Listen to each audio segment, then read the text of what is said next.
একটু জোরে বলেন।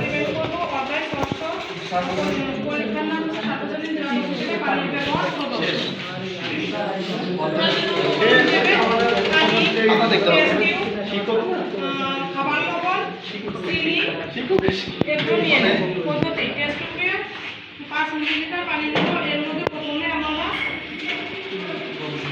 লবণ হিসেবে চিনি নিয়ে নেন না। জৈব এবং অজৈব দুইটাই দেখানো লাগবে। প্রথমত আমরা খাবার লবণ দিয়ে দিলাম এবং নাড়তে থাকবো।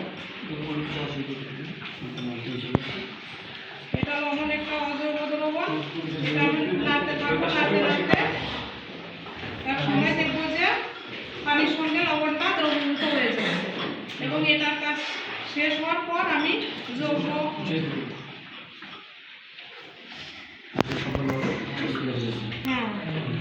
লবণটা পানির সঙ্গে সম্পূর্ণরূপে মিশে গেছে বা দ্রবীভূত হয়েছে। এবার যৌগ হিসেবে চিনি ব্যবহার করব। এটাও নাড়তে থাকবো।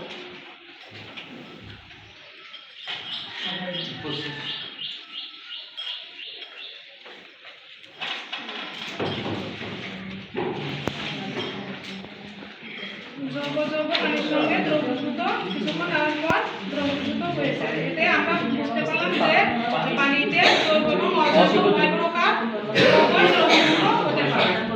অন্যান্য দ্রাবক দেখা যায় যে যৌগ অথবা অজৈব যে কোনো একটা দ্রবীভূত করতে পারে, কিন্তু পানির ক্ষেত্রে আমরা দেখি যে যৌগ এবং অজৈব দুই ধরনের দ্রব্যই দ্রবীভূত হচ্ছে। এর জন্য আমরা একটা নেব পানি একটা সার্বজনীন দ্রাবক হিসেবে ব্যবহার করব।